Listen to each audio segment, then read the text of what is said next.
आ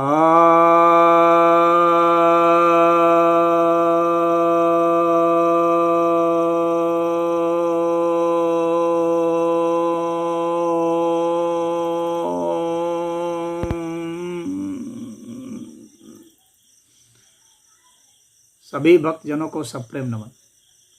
भक्तों, आज मैं आपके बीच श्रीमद् भगवद गीता के 11वें अध्याय के 91वें श्लोक पर प्रवचन सुनाने जा रहा हूँ। यह श्लोक कहता है, अर्जुन उवाच, अर्जुन कह रहे हैं, दृष्टवेदम मानुषम रूपम तव सौम्यम जनार्दन इदानीमस्मि संवृतः सचेतः प्रकृतिम गतः। अर्थात आपके मानुष रूप को देख करके, यानी 2 भुजा वाले सामान्य मानुष के रूप को देख करके, जो कि काफ़ी सौम्य है, हे जनार्दन, इदानीमस्मि संवृतः, मैं बिल्कुल प्राप्त हो गया हूँ, सचेतः, मैं सचेत हो गया हूँ, अपने होशो हवास में आ चुका हूँ, प्रकृतिम गतः, यानी बिल्कुल प्रकृतिस्थ हो गया हूँ, यानी स्वाभाविक हो गया हूँ, सहज हो गया हूँ। तो अर्जुन ने पहले विराट रूप दिखाने की कृपा करने के लिए बात कही थी, फिर विराट रूप देखने के बाद भयभीत हो गया, फिर सामान्य रूप देखने की बात की, चतुर्भुज रूप देखने की बात की। तो भगवान ने चतुर्भुज रूप भी दिखा दिए और सामान्य रूप भी दिखा दिया।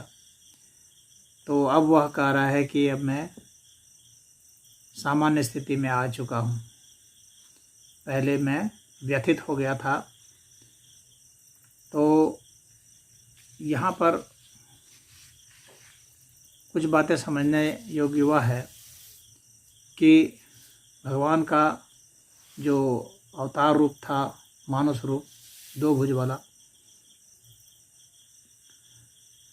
वह, और चतुर्भुज का जो विष्णु रूप, नारायण रूप है वह, और जो विराट स्वरूप है वह, ये सब एक रूप ही है। एक ही व्यक्तित्व के भिन्न भिन्न अर्थ में, भिन्न भिन्न स्थानों पर, भिन्न भिन्न परिस्थितियों में प्राकट्य है। और जो भगवान कृष्ण को सिर्फ यह कहते हैं कि वे जो है सिर्फ एक योगी थे और उन्होंने ज्ञान प्राप्त कर लिया था, उसी का वे सिर्फ वाचन कर रहे थे। तो इन बातों को कहने वाले लोग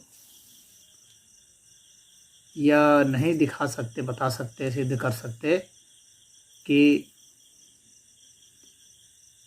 वे चतुर्भुज रूप कैसे हो गए और विराट रूप कैसे हो गए। विराट रूप की जो आध्यात्मिक अवस्था होती है, चतुर्भुज की जो अवस्था होती है, वह भगवता की अवस्था होती है और सभी को यह उपलब्ध नहीं होती। मात्र कोई ज्ञानी हो जाने से इस अवस्था को उपलब्ध नहीं हो सकता कि वह ऐसा प्रदर्शित कर पाए। ब्रह्म व्यवर्त पुराण, ज्ञानी तो बहुत हुए हैं, लेकिन भगवान कृष्ण का ही वर्णन क्यों आता है? ज्ञानी तो हर काल में कितने होते हैं। भगवान कृष्ण का वर्णन क्यों सब शास्त्रों में आता है, चाहे पुराण हो, चाहे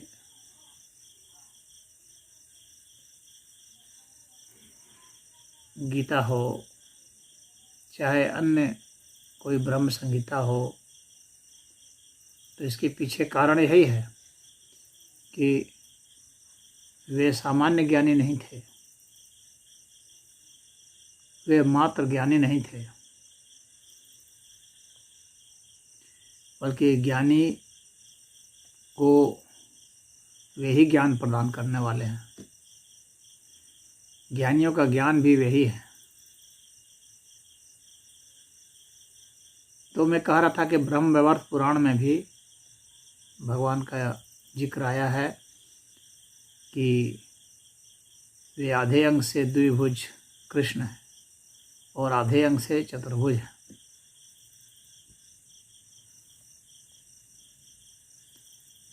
भगवान निर्गुण भी हैं, प्रकृतिस्थ भी हैं, निराकार भी हैं, साकार भी हैं, हर कुछ वही है। तो उनके इस सभी रूपों को समझ लेने के बाद अर्जुन का विस्मित होना कोई अस्वाभाविक नहीं है। और पुनः जब सामान्य रूप में आ गए तो अर्जुन का प्रकृतिस्थ होना फिर स्वाभाविक रूप से अपने बुद्धि को, अपने शरीर को स्वाभाविक रूप से वह पा रहा था सामान्य। असामान्य परिस्थितियाँ जब भी होती हैं तो हमारे दिल धड़कते हैं, हमारा दिमाग कल्पनाओं में घूमने लगता है, बहुत ज़्यादा अत्यधिक उत्तेजित हो जाता है, अत्यधिक भयभीत होकर के दब सकता है। तो अर्जुन ने यहाँ पर यही दिखाया है कि वह ऐसी ही अवस्था को प्राप्त हो गया था। परंतु ये सब जो है आध्यात्मिक रूप से श्रेष्ठ अवस्था नहीं मानी जाएगी, क्योंकि भय का संचार होना, चाहे कोई भी चीज़ व्यक्ति देख लिया हो, वह पूर्ण अवस्था का द्योतक नहीं है। इसलिए अर्जुन पूर्ण ज्ञानी नहीं हो पाए। भगवान की कृपा से उन्हें विराट दर्शन तो हो गए, परंतु वो असंप्रज्ञात समाधि केवल अवस्था जो मोक्ष अवस्था होती है उसे नहीं प्राप्त कर पाए। इसीलिए महाभारत में ही वर्णित है कि अर्जुन फिर मृत्यु के बाद जो है स्वर्ग को गए। तो ऐसे लोगों की अधिकतम गति स्वर्ग तक ही होती है। फिर मुक्ति की अवस्था की बात, कैवल्य की बात वे भला कैसे कर सकते हैं। तो इस श्लोक में इतना ही है संदर्भ। यहाँ पर संजय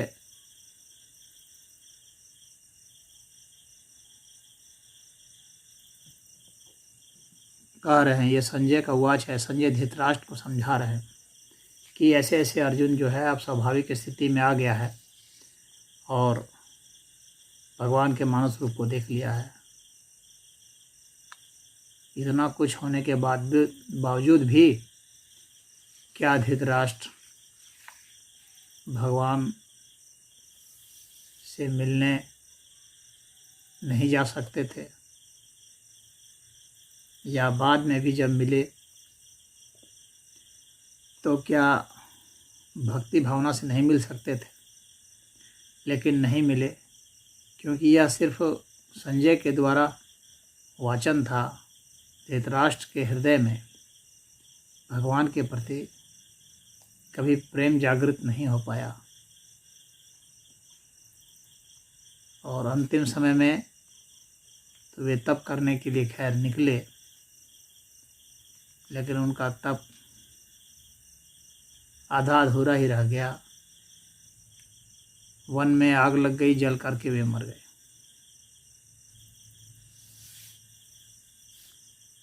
तो कथा सुनाने मात्र से ही या किसी के वृतांत, जीवंत वृतांत को बता देने के बाद भी, भगवान के जीवन वृतांत को बता देने के बाद भी कितना दुर्भाग्यशाली व्यक्ति है कि भगवान अवतरित हैं उस युग में, उनके समक्ष हैं, फिर भी भक्ति भावना का संचार नहीं हो पाया। इससे यह भी सिद्ध होता है कि यह जो आध्यात्मिक विकास है वह काफ़ी अनुभव की बात करता है, अनुभव मांगता है। लंबे समय, कई जन्मों तक लोग तप करते हैं, उसके बाद ही वे अध्यात्म की ओर उन्मुख हो पाते हैं। जिस युग में साक्षात भगवान थे, जिनके समक्ष थे, जिनके इतने करीब थे, वे भी भक्त नहीं हो पाए। तो अब जो लोग कथा सुन रहे हैं, क्या वे सुनने मात्र से हो पाएंगे? एक बहुत बड़ा यक्ष प्रश्न खड़ा होता है हम सब के समक्ष। हम सब की भक्ति भावना कितनी है, इस पर ही यह कथा और वृतांत और उपदेश मायने रखेंगे। हमारी अपनी यात्रा, अपनी मेधा, अपनी विवेचना शक्ति, अपना तप कितना है, यही मायने रखेगा। कथाएं तो लोग, प्रवचन तो बहुत सुनते हैं, कई कई जगह पंडाल लगते हैं बड़े बड़े, आते हैं लोग, सुन के चले जाते हैं। तो जब साक्षात राम थे या कृष्ण थे या और जो बड़े बड़े महान ज्ञानी और संत हुए हैं, उनके सानिध्य में भी आकर के बहुत सारे लोग वंचित हो गए। ऐसा इसलिए क्योंकि उनकी अपनी जो क्षमता थी उसको वे वहाँ तक अभी विकसित नहीं कर पाए थे। परंतु फिर भी अगर धृतराष्ट्र के भी जीवन से देखें, सकारात्मक दृष्टि से देखें, तो कम से कम बाहरी रूप से भी मोह में ग्रसित होने के बावजूद भी वह व्यक्ति यह स्वीकार कर रहा था कि उसने कहाँ कहाँ गलती कर दी, उसको ये नहीं करना चाहिए या ये ऐसा होना चाहिए। कभी कभी ऐसे निर्णय लेता भी था, कभी कभी पछताता भी था। तो एक बहुत बड़े उधेड़ बुन में वह था, इसलिए तब के लिए भी गया। तो इस तरह से यात्रा चलती है, हिट एंड ट्रायल मेथड से। कहीं सीख रहे हैं, कुछ भुला रहे हैं, कुछ जिंदगी के गम जो हैं वे कुछ हमें सिखा समझा रहे हैं। तो इन प्रवचनों से आपके हृदय में भक्ति का अंकुर जगे, यही अपनी प्रार्थना है। ओम।